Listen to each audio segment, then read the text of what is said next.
रमेश सिंह जी हैं, जिनका मैं नाम नहीं ले पाया। मैं सबका अभिनंदन करता हूं और मंच के आगे मीडिया के सभी भाई बंधु और इतनी तादाद में, इतनी बड़ी संख्या में सुबह से 11 बजे से इमामगंज की महान जनता, जो लोकतंत्र के मालिक है और जिनके पास हम लोग वोट मांगने के लिए, अपना पक्ष रखने के लिए, सरकार का पक्ष रखने के लिए हम लोग उपस्थित हैं। सभी को मैं हिंदुस्तानी अवाम मोर्चा सेक्युलर की तरफ से, एनडीए की तरफ से आप सबका अभिनंदन करता हूं। आप सबको बहुत बहुत धन्यवाद, प्रणाम, नमस्कार।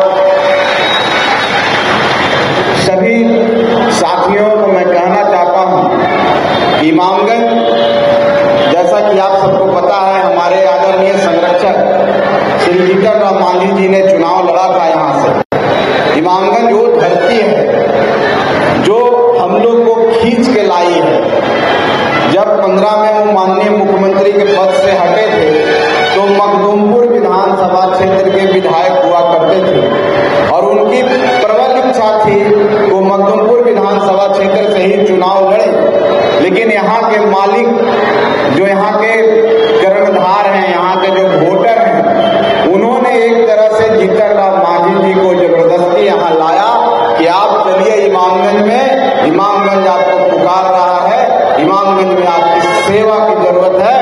और एक इतिहास रचा गया। इतिहास ये हुआ कि हम लोग पूरे बिहार में 21 सीटों पर लड़े और सौभाग्य कहिए, दुर्भाग्य कहिए, पार्टी के लिए हम एक सीट जीते, उसका नाम इमामगंज है। इसलिए हम लोग के लिए इमामगंज हमेशा हमारे दिल में बसता है। हम इमामगंज के कर्जदार हैं। इमामगंज ने हमारी पहचान दी है।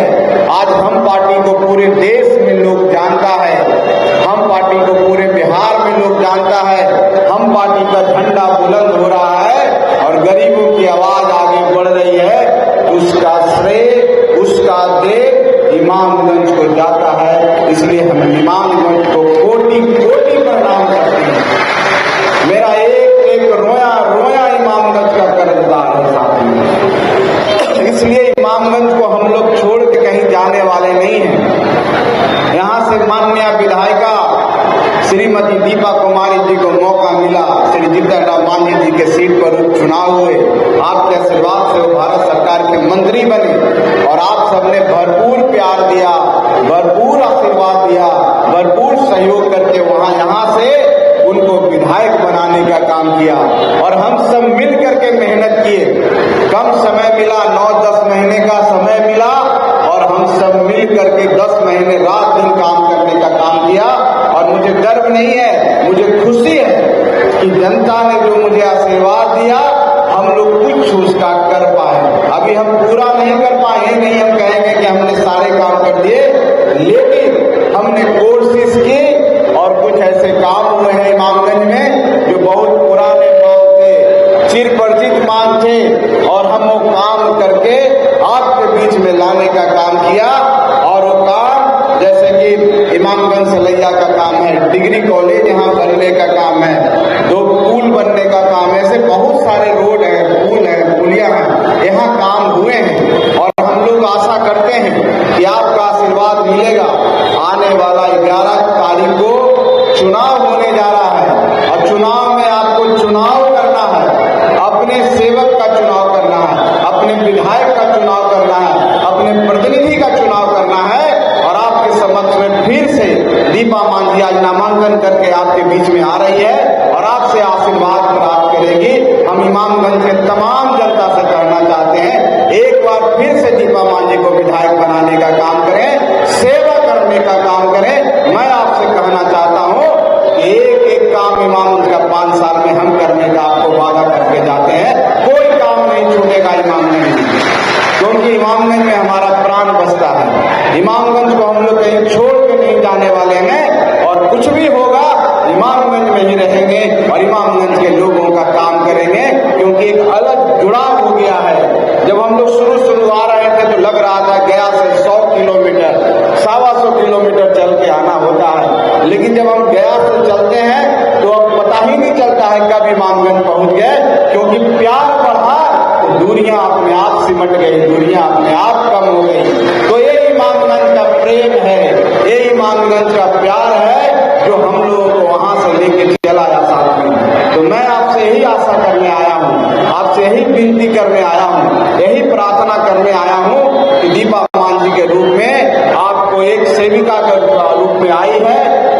भरपूर आशीर्वाद दें और 11 तारीख को बटन दबा के विजय बनाएं। ऐसे बहुत सारे लोग आएंगे। हमारे श्याम सुंदर भाई कह रहे थे कि विपक्ष अभी तक अपना चेहरा नहीं खोज पाया है। सही बात है, आप लोग जितना प्रेम करते हैं, आप लोग जितना आशीर्वाद यहाँ देते हैं, हम लोग को पता है कि 95 से एनडीए गठबंधन आज तक यहाँ से चुनाव नहीं हारा है और ये सीट एनडीए के लिए सबसे मजबूत सीट है बिहार के, नहीं गया में। और सबको पता है कि यहाँ पर दीपा मांझी लड़ रही है, उनका किसी से मुकाबला नहीं है, इसलिए कैंडिडेट खोजा जा रहा है साथियों। ठीक है, कोई भी आएंगे, लोकतंत्र है, सबको अधिकार है, लेकिन हमको अपनी बात कहने का अधिकार है। हमको उस बात को भी याद रखना होगा कि इमामगंज कैसी धरती थी। इमामगंज में लोग आने से डरते थे।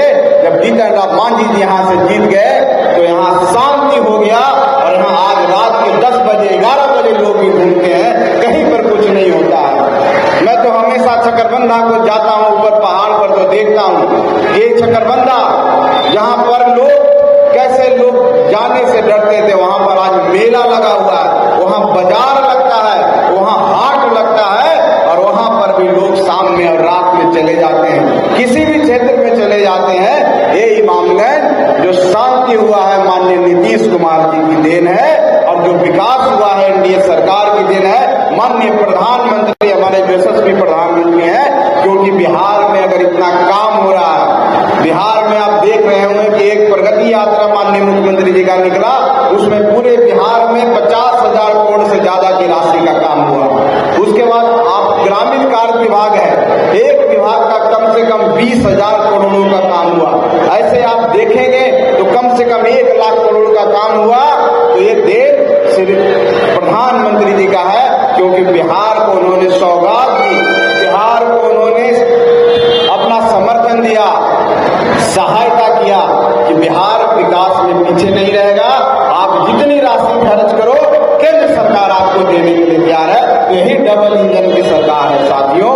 इसलिए हम आज जो विनती करने आए हैं कि सिर्फ दीपा मांझी नहीं जीतेगी, यहाँ से नीतीश कुमार जी जीतेंगे।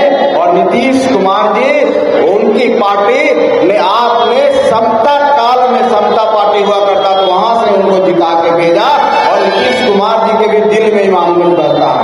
तो ये नीतीश कुमार जी आपसे आज जो विनती कर रहे हैं, आपसे माननीय प्रधानमंत्री जी कर रहे हैं, अभी सम्राट चौधरी जी आने वाले हैं और बहुत सारे वक्ता आपको बताएंगे कि सरकार ने क्या काम किया है।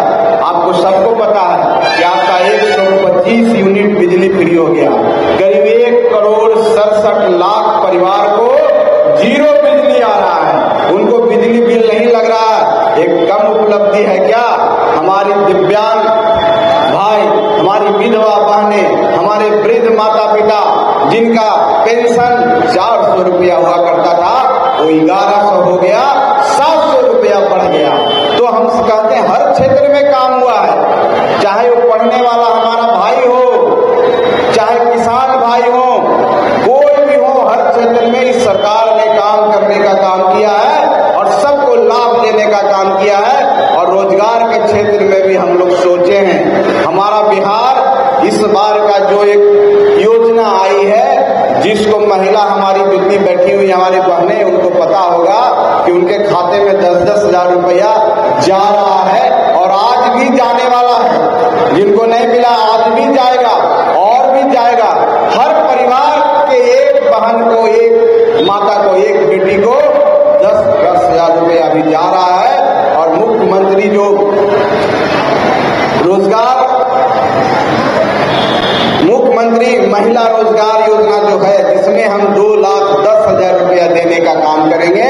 और माननीय मुख्यमंत्री जी का, सरकार का संकल्प है कि हर घर में एक रोजगार पैदा होगा। कहने का मतलब हर घर में एक बिजनेसमैन तैयार होगी, हमारी बहन उद्यमी बनेगी और वो छोटे छोटे रोजगार करके दूसरों को रोजगार देगी।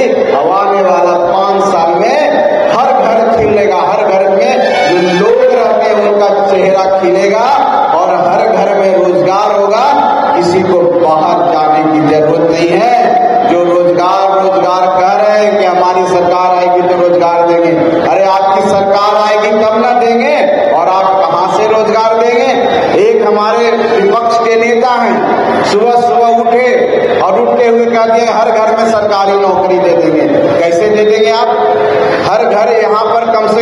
3 करोड़ घर है, 23 लाख लोगों को सरकारी नौकरी है, 2 करोड़ 80 हजार लोगों को आप कहां से नौकरी दे दीजिएगा?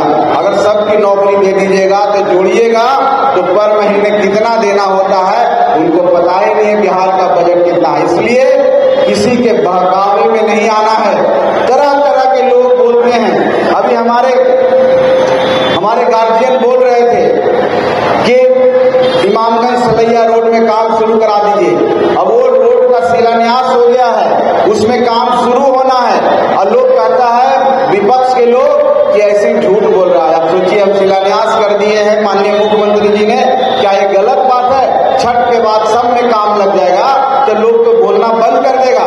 जैसे वोटर लिस्ट पर लोग बोला कि वोट चोरी, और जब सबका नाम वोटर लिस्ट में आ गया तो सब चुप हो गया। कहाँ गए राहुल जी और कहाँ गए तेजस्वी जी, किसी को पता नहीं। उसी तरह से जो विपक्षी यहाँ कह रहा है, जब काम शुरू हो जाएगा तो अपने आप चुप हो जाएंगे। इसलिए साथियों, इस क्षेत्र में भी काम हुआ है, पूरे बिहार में काम हुआ है और इस बार जितना काम हुआ है, जितने क्रांतिकारी काम हुए हैं, कभी नहीं। इतिहास का स्वर्णिम काल चल रहा है और ये स्वर्णिम काल आगे बढ़ता रहे, इसके लिए एनडीए सरकार 25 से 30 फिर से एनडीए सरकार की जरूरत है, ताकि जो कारवां चल चुका है, विकास का जो रथ आगे बढ़ चुका है, वो रथ रुके नहीं, वो विकास आगे बढ़ता रहे।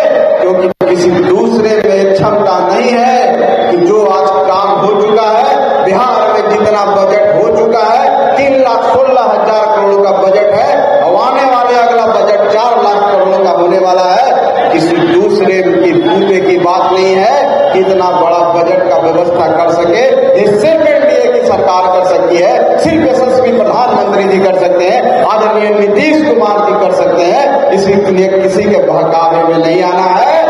राज्य में और केंद्र में एक मजबूत सरकार देना है, तभी आपका भला होगा, तभी आपका सपना साकार होगा। जो आप सपना देखे हैं कि आपका बेटा, आपका बेटी पढ़े लिखे, आपका बेटा बेटी को यही रोजगार मिले, आपको स्वास्थ्य की सही सुविधा यहाँ मिले, तो आपको एनडीए को चुनना होगा, नीतीश कुमार जी को मुख्यमंत्री बनाना होगा, डबल इंजन की सरकार को लाना होगा। और हम जान रहे हैं, आप सबने तय कर लिया है इस बार भी एनडीए सरकार और इस बार भी नीतीश कुमार। तो हम सबको एक ठान लेना है कि इमामगंज उसमें पीछे नहीं रहेगा। इमामगंज से आप भारी से भारी मतों से दीपा कुमारी जी को विधायक बनाकर सदन में भेजेंगे। जो काम अधूरा रह गया है, जैसे यहाँ एक हॉस्पिटल होना चाहिए, सबसे बड़ा काम है। यहाँ पर डिग्री कॉलेज खुल रहा है, अब यहाँ पर टेक्निकल कॉलेज खुलना चाहिए, जैसे कृषि विद्यालय है, जैसे पॉलिटेक्निक है, और भी बहुत सारे काम हैं जो रोजगार पैदा करता है। आपने हमारे संरक्षक महोदय को आप एमएसएमई, जिसको लघु सूक्ष्म विभाग, उद्योग विभाग कहा जाता है, लघु सूक्ष्म और मध्यम उद्योग विभाग, वो ऐसा विभाग है जिससे यहाँ रोजगार पैदा होगा, छोटे छोटे रोजगार खुलेंगे। मैं आपसे वादा करता हूँ कि जब समय आएगा, अगली बार सरकार बनेगी, तो यहाँ पर हर क्षेत्र में, हर गली में एक रोजगार उस विभाग से दिया जाएगा।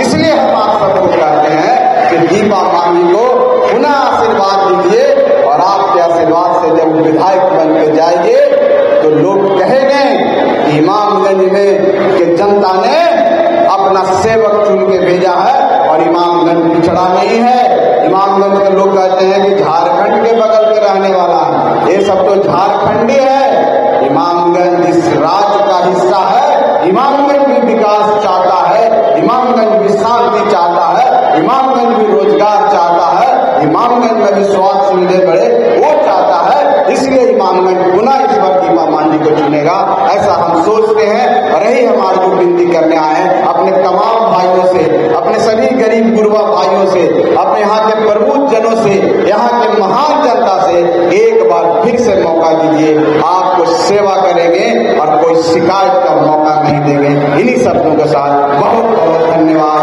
बहुत बहुत धन्यवाद। एनडीए गठबंधन जिंदाबाद।